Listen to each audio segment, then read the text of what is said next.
आजादी आजादी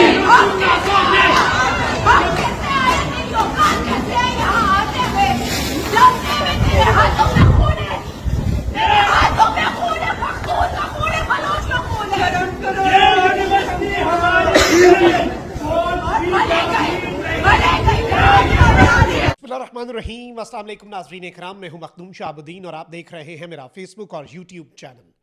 उम्मीद करता हूं आप सब लोग बखैर वाफियत होंगे और जहां भी होंगे अपने अहले खाना समेत खुश भी होंगे और महफूज भी। नाज़रीन इकराम, कुछ दिन पहले पाकिस्तान की फ़ौज के तर्जुमान DGISPR लेफ्टिनेंट जनरल अहमद शरीफ चौधरी ने लम्स का दौरा किया, वहाँ पर स्टूडेंट्स के साथ इंटरेक्ट किया और उस दौरे के बाद से कुछ कॉन्ट्रोवर्सीज़ ने जन्म लिया। कुछ वीडियोज़ आई जो कि मुबैना तौर पर यह कहा जा रहा था कि लम्स की हैं। अब नाज़रीन इकराम एक और वीडियो आई है और ये वीडियो बड़ी तशवीशनाक है।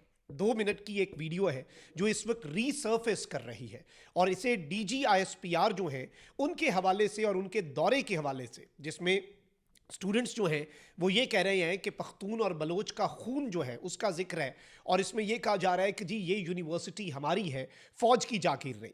मेरे पास इस हवाले से कुछ हैपनिंग्स हैं, कुछ लेटेस्ट अपडेट्स भी हैं जो आपके सामने रखनी है। इस वीडियो के हवाले से भी इसका ओरिजिन क्या है, इस वीडियो की ऑथेंटिसिटी क्या है और इस वक्त ये जो स्लोगन्स रेज करने वाले स्टूडेंट्स हैं इनके खिलाफ क्या होने जा रहा है, उस हवाले से भी कुछ चीज़ें हैं जो इस वक्त पाइपलाइन में हैं। वो डिटेल्स भी आपके सामने रख देते हैं। इसके साथ ही साथ अडियाला जेल में अहम तरीन मुलाकातें जो हैं वो भी शुरू हो चुकी हैं और बिलाखिर आज अब से कुछ ही देर में जब मैं ये व्लॉग रिकॉर्ड कर रहा हूँ मुलाकातें हो रही हैं, बिलाखिर हो रही हैं। और जाहिर बात है कल से तो केसेस की समाअत शुरू होनी थी तो आज मुलाकातें करवाना ज़रूरी भी था। लेकिन अब इमरान खान साहब के साथ पिछले कुछ दिनों के अंदर जो कुछ भी हुआ वो सारी डिटेल्स जो हैं वो ज़रूर बाहर आएंगी, तो ये भी एक अहम तरीन डेवलपमेंट होगी। लेकिन आगाज़ जो है वो हम कर लेते हैं जो सिविलियंस का फौजी अदालतों में ट्रायल का मामला है, क्योंकि ये रूल ऑफ लॉ के लिए, पाकिस्तान के जुडिशल स्ट्रक्चर के लिए, PTI के लिए, इमरान खान साहब के लिए अगर देखा जाए तो सबसे इंपॉर्टेंट और सबसे क्रूशल केस है। अब सुप्रीम कोर्ट में आज फिर समाअत हुई जस्टिस अमीनुद्दीन की सरबराही में और 7 रुकनी आईनी बेंच ने फौजी अदालतों में सिविलियंस के ट्रायल के खिलाफ इंट्रा कोर्ट अपीलों पर समाअत की, जिस दौरान इमरान खान के वकील उज़ैर भंडारी ने आज भी दलाइल दिए। दौरान समाअत जस्टिस मुसरत इलाली ने सवाल किया कि अयूब खान के दौर में 1962 के आइन के तहत लोगों को बुनियादी हुकूक मुयस्सर थे। वकील उज़ैर भंडारी ने जवाब दिया उस वक्त भी बुनियादी हुकूक दस्तयाब नहीं थे। जस्टिस हसन अजहर ने कहा कि फौजी तनसीबात पर हमला हुआ, उनकी सिक्योरिटी किसी आर्मी पर्सनल के कंट्रोल में होगी। मीडिया पर हमने फुटेजेस देखी हैं जहां मिलिट्री की शमूलियत हो वहां मिलिट्री कोर्ट शामिल होगी। वकील उज़ैर भंडारी ने दलाइल दिए कि 103 अफराद ऐसे हैं जिनका ट्रायल मिलिट्री कोर्ट में हो रहा है। इस केस में अदालत ने तय करना है कि कानून को किस हद तक वुसअत दी जा सकती है। उज़ैर भंडारी ने कहा कि 21वीं आईनी तरमीम के बावजूद अदालत ने करार दिया कि मखसूस हालात के सबब तरमीम लाई गई। आर्मी एक्ट का सिविलियन पर इत्तलाक करने के लिए आईनी तहफ़्फ़ुज़ देना पड़ेगा और बुनियादी हुकूक जो हैं वो सिविलियंस के फिर आपको ख़त्म करने पड़ेंगे। अब ये जो दलाइल हैं ये बड़े इंपॉर्टेंट हैं। ऑल्दो आज जजेस के रिमार्क्स ऐसे थे, लेकिन सुप्रीम कोर्ट ऑफ पाकिस्तान के अंदर जो जज साहिबान हैं, आईनी बेंच के अंदर भी बहुत से ऐसे जज साहिबान हैं जिन्होंने ऐसे रिमार्क्स दिए हैं जो कि सिविलियंस के फौजी अदालतों में ट्रायल के खिलाफ हैं। बट आई थिंक के पाकिस्तान तहरीक इंसाफ का मौक़िफ़ यही है और अदालत शायद इसी हवाले से फ़ैसला दे सकती है कि जी सिविलियंस का फ़ौजी अदालतों में ट्रायल मखसूस हालात में, लेकिन ये 9 मई वाला मामला उन हालात के लिए क्वालिफाई नहीं करता। ये एक चीज़ है जिसके इम्कानात इस वक्त बहुत ज़्यादा हैं।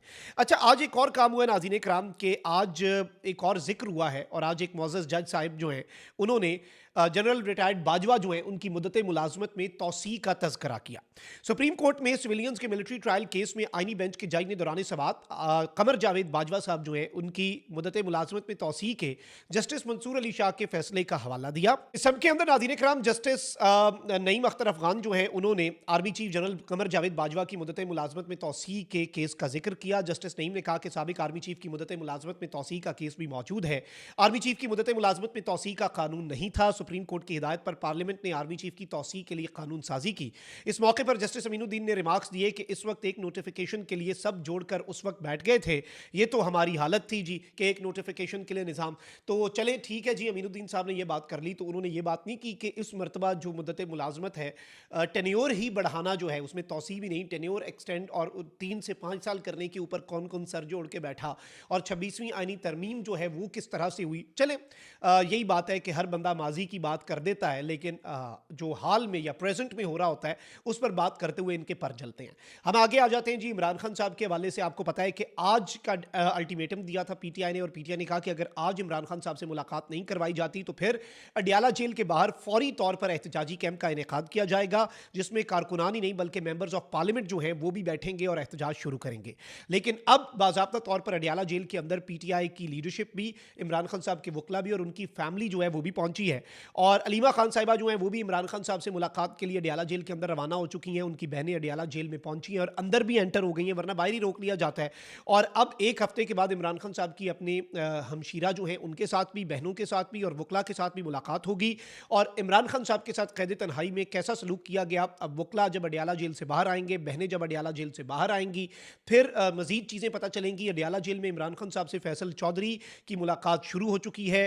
तहरीक इंसाफ के जनरल सेक्रेटरी सलमान अकबर राजा, शुएब शाहीन, नईम हैदर पंजोता जो हैं वो भी जेल के अंदर रवाना हो चुके हुए हैं, और ये एक बड़ी अहम तरीन अपडेट है, जाहिर बात है। और इमरान खान साहब की सिचुएशन के हवाले से भी चीज़ें मजीद क्लियर होकर हमारे सामने आएंगी। अब जरा आगे बढ़ते हैं और डीजी आईएसपीआर की लम्स में जो अपीयरेंस है उस पर बात कर लेते हैं। नाज़रीन इकराम, बहुत कुछ चला जी लम्स के हवाले से, फिर एक वीडियो जो है वो सर्कुलेट हुई, फिर इवन उसके रिस्पांस में लम्स का एक एलामिया जो है वो जारी किया गया, वो एलामिया भी फेक था और उस नाम का कोई ट्विटर हैंडल जो है वो भी मौजूद नहीं था। लेकिन ये बात तो सामने आई कि सख्त सवालात हुए और डीजी आईएसपीआर ने वो सख्त सवालात जो है उनके जवाब दे दिए। लेकिन अब एक और वीडियो जो है वो सर्कुलेट कर रही है, और इसमें ऑब्वियसली जब लास्ट टाइम भी ये वीडियोज़ आई 3-4 दिन पहले और ये बात निकली तो उस वक्त बहुत से लोगों ने ये बयानिया और ये नैरेटिव बनाया कि पाकिस्तान तहरीक इंसाफ ने ये बंदे तैयार किए हुए थे। पाकिस्तान तहरीक इंसाफ जो है उसके सोच वाले कुछ स्टूडेंट्स, और ये स्टूडेंट्स थे भी नहीं, ये भी कहा गया। लेकिन अब जो वीडियोज़ आ रही हैं उनमें नारों से हमें ये समझ आ रही है कि ये पख्तून और बलोच तलबा हैं, और जो ज़ाहिर बात है डिसएग्री कर रहे हैं लेकिन नारे लगा रहे हैं, और शदीद तरीन नारेबाजी की जा रही है और बड़े सख्त तरीन नारे भी हैं। एंड ऑब्वियसली वो जो दहशत गर्दी और वर्दी वाला नारा जो कि एक दौर में मरीम नवाज शरीफ साहिबा भी लगाया करती थी, जिसकी हम उस वक्त भी मजम्मत करते थे कि भाई हमारी पूरी फौज को, आप कुछ लोगों से इख्तलाफ हो सकता है ना, पूरी फौज को आप दहशतगर्द कैसे कह सकते हैं? जो जो ये नारा लगाता है मुझसे इख्तलाफ करते हैं कि भाई पूरी फौज तो हमारी है, इस फौज का हर जवान हमारा है, हम इस मुल्क के हैं, ये मुल्क हमारा, फौज हमारी, फौज के हम फौज से, फौज हमसे। लेकिन इस तरह से सबको तो आप इस तरह से नहीं कह सकते ना कि सबको आपने दहशतगर्द का टाइटल दे दिया। मरीम साहिबा उस दौर में जब ये नारे लगवाती थी हम उस वक्त भी मजम्मत करते थे, हम आज भी अगर कोई ये नारा लगाता है तो हम तो उसकी मजम्मत करेंगे। कुछ शख्सियात से इख्तलाफ का मतलब कतन भी नफरत नहीं होता। लेकिन अब नाज़रीन इकराम, एक जानिब तो ये वीडियो जो है ये आई है, तो वहीं दूसरी जानिब कुछ और चीज़ें भी हो रही हैं। अब जो इस वक्त आप देखें कि जो नून लीग के करीबी हैं या फिर मुक़्तदरा के करीबी कुछ लोग हैं जो सोशल मीडिया पे नैरेटिव बिल्ड करने का काम करते हैं, उनमें से एक है, उन्होंने ये बेसिकली क्लेम किया है आर शहजाद ने, और इन्होंने कहा कि इंसाफी मज़िद हैं कि लाहौर में डीजी आईएसपीआर के इवेंट के मौके पर पाकिस्तान मुखालिफ नारे लगाने वाले लम्स के स्टूडेंट हैं, उनकी वीडियोस मौजूद हैं, उनकी रजिस्ट्रेशन कैंसिल करें और ब्लैक लिस्ट कर दें, सारी अकल जो है वो ठिकाने आ जाएगी। रियासत अगर संजीदा हो तो ऐसे सख्त एक्शन लेना होंगे ताकि मुल्क मुखालिफ फितना ख़त्म हो। यानी कि अब इन्होंने ये बात की है, और इस तरह के मुतालबात जो हैं वो भी अब उठना शुरू हो चुके हैं कि जिन स्टूडेंट्स ने वो सब कुछ किया उनकी रजिस्ट्रेशन जो है वो मनसूख की जाए, उन स्टूडेंट्स को निशाने इबरत बनाया जाए ताकि लोग जो हैं वो इस अमर से इबरत पकड़ें और लोग जो हैं वो आइंदा ऐसा काम करने से पहले सोचें। तो इसकी पहले तो तरदीद हो रही थी, तो तरदीद इज़ अ डिफरेंट थिंग, लेकिन अब एक्शन जो है उसका मुतालबा हो रहा है। लेकिन ऑब्वियसली एक चीज़ है कि डिसेंटिंग वॉइसेस होती हैं और पूरी दुनिया के अंदर होती हैं, और अमेरिका के अंदर अमेरिकी सदर भी चला जाए तो मुखालिफ नारे भी लगते हैं। इवन आप बरतानिया में देख लें, वहाँ पर मोनार्की है, वहाँ पर बादशाहत है अभी भी, लेकिन ठीक है कि वो एक डेमोक्रेटिक निज़ाम के अंदर मोनार्की है, लेकिन फिर भी उनका किंग भी जाता है, तो वहाँ पे बहुत से लोग किंग का दीदार करने आए होते हैं और बड़े लॉन्ग लिव द किंग और इससे पहले लॉन्ग लिव द क्वीन के नारे लग रहे होते हैं, लेकिन वहाँ पे लोग एंड द मोनार्की और इस तरह के नारे भी लगा रहे होते हैं। डिसेंटिंग वॉइसेस हर तरफ होती हैं, और डिसेंटिंग वॉइसेस या फिर इस तरह से आप कह लें कि उनसे आप कहें कि जी उनका करियर तबाह कर दे। आई डोंट थिंक कि स्टूडेंट्स हैं ना, अपने बच्चे हैं, इस मुल्क के बच्चे हैं, किसी और मुल्क के तो नहीं है, दुश्मन के बच्चों को भी तो हमने पढ़ाना है, तो हम अपने बच्चों को क्यों पढ़ाना छोड़ दें, उनकी रजिस्ट्रेशन मनसूख कर दें। ठीक है, आपको उनकी सोच से इख्तलाफ है तो कन्विंस देम, बट इस तरह से fuel the don't try to fuel the fire. I think ये काउंटर प्रोडक्टिव होता है, और अपने ही मुल्क के बच्चे हैं ये। अपना बहुत ख्याल रखें। अल्लाह निगहबान। पाकिस्तान जिंदाबाद।